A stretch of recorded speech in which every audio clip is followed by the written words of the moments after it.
नई दिल्ली। नई दिल्ली और आसपास के इलाकों में रात भर हुई बारिश से निवासियों को कुछ राहत मिली क्योंकि जहरीली धुंध साफ हो गई और हवा की गुणवत्ता में मामूली सुधार हुआ। मौसम एजेंसी को उम्मीद है कि रविवार को दिवाली से पहले प्रदूषण में और कमी आएगी। बिगड़ती वायु गुणवत्ता से निपटने के लिए राष्ट्रीय राजधानी में कृत्रिम बारिश कराने के लिए दिल्ली सरकार की भारतीय प्रौद्योगिकी संस्थान (IIT) के साथ चल रही चर्चा के बीच यह बारिश हुई है। नई दिल्ली एक सप्ताह से गंभीर प्रदूषण से जूझ रही है, जिसमें हानिकारक कणों की सांद्रता विश्व स्वास्थ्य संगठन द्वारा अनुशंसित स्तर से 100 गुना अधिक देखी गई है।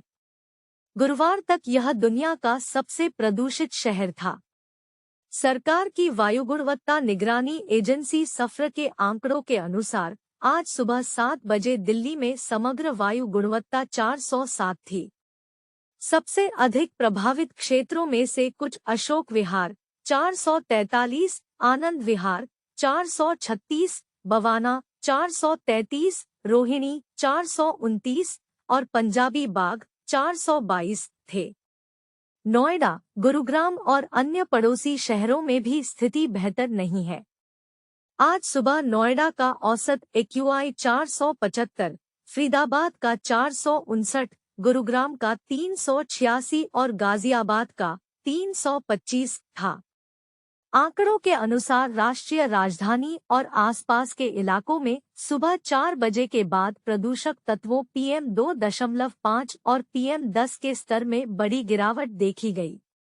इस बीच दिल्ली सरकार प्रदूषणरोधी उपायों को क्रियान्वित करने के प्रयास कर रही है और प्रदूषण की समस्या को कम करने के लिए कृत्रिम बारिश के विचार पर भी विचार कर रही है।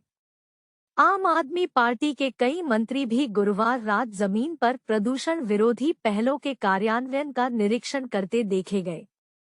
सुप्रीम कोर्ट आज हवा की गुणवत्ता में सुधार के लिए पहले से किए गए उपायों की समीक्षा करेगा, सड़क यातायात पर नियमों को और सख्त करने पर विचार करेगा और निर्माण से उठने वाली धूल की भूमिका पर चर्चा करेगा, जो शहर की प्रदूषण समस्याओं में मुख्य योगदानकर्ताओं में से एक है।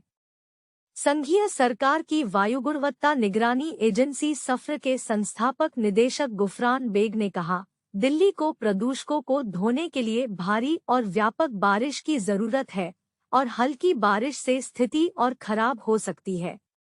श्री बेग ने कहा कि वर्तमान वायु प्रवाह पंजाब और हरियाणा राज्यों में जलाए जाने वाले फसल अवशेषों से दिल्ली तक धुआं ले जा रहा है, जिसके अपने प्रदूषण स्रोत भी हैं और जहां वर्तमान में लगभग कोई हवा नहीं है। Thanks for watching.